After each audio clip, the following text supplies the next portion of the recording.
Hej og velkommen til Vandhunden på Limfjorden. I dag er jeg ude på Lemvig og prøve min nye båd. Eller rent faktisk, så er det faktisk en gammel båd. Jeg tror, jeg var 4 år gammel, da jeg sejlede den første gang. Og jeg tror ikke, den har noget navn endnu. Så har jeg nogle forslag, så endelig kom med den. Det jeg selv tænker på, det er, at den skal bare hedde nummer 10. For jeg tror faktisk, det er fartøj nummer 10, jeg har i mit liv. Men lidt historie omkring den her. Hvad der nok er en hjemmebygget jolle a la Crescent, bygget i starten af 70'erne. Dengang havde man rigtig mange støbeform af de her helt klassiske klinkbyggede joller, som lå og flød rundt omkring, og rigtig mange støbte deres egne joller. Den her har så været i familiens varetægt i, helt tilbage fra start 70'erne. Bådtraileren, som hører til, er indregistreret i 72. Og jeg synes, det er mega sjovt. Den har stået oppe ved min far i alle årene, og nu har jeg så, som fartøj nummer 10, fået den her. Fordi jeg vil gerne tilbage til noget, der er trailerbart. Og i dag sidder jeg herude og vaske min fiskesnøre lidt. Det plejer at gøre med ret stor succes, dog uden at fange noget.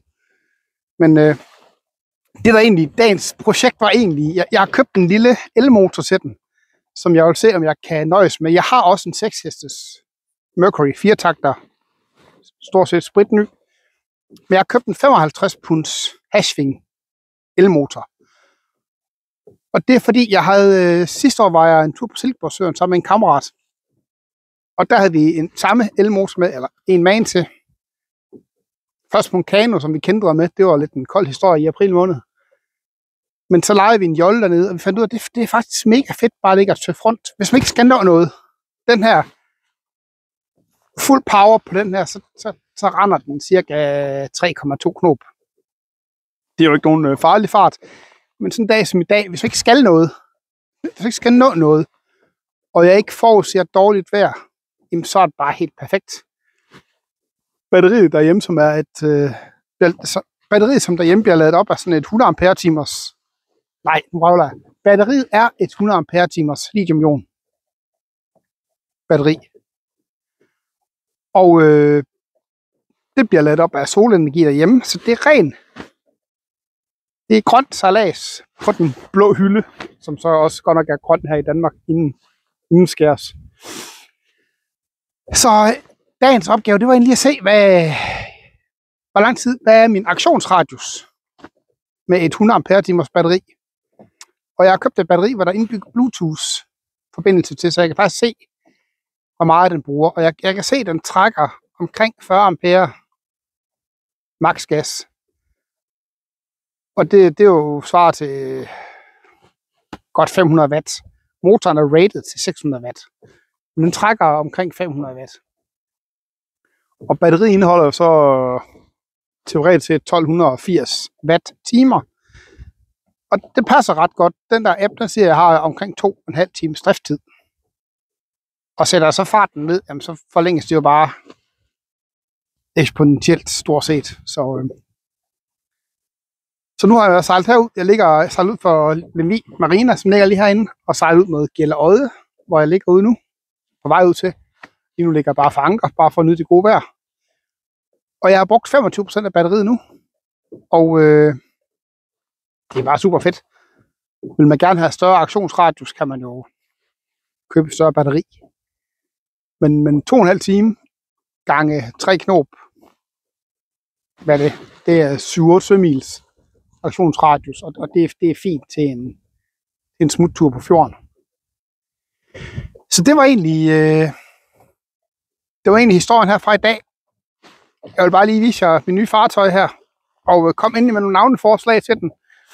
Og det der med, at den er hjembygget, altså man kan sige, at den har overlevet i 50 år nu. Men man kan godt mærke, havde det nu været en Crescent, eller Askeladen, eller Ryds, så tror jeg måske, at de her hulrum er bygget af lidt mere end kartontykt glasfiber. Men den er trods alt bygget, så den er synkefri. Ikke at jeg lige har tænkt mig at teste, men Det skulle den være.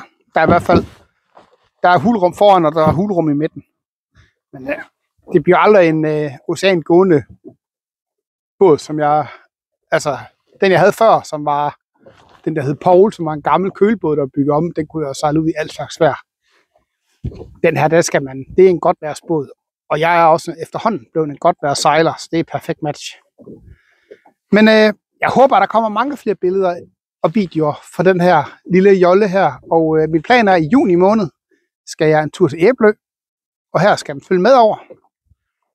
Og mest som, jeg ved godt, man kan gå ud til Æbelø, og det er egentlig også den normale måde at komme derud på. Men jeg er ikke så godt gående på, der er en klumpfod, så det er helt vildt fedt at have en båd med.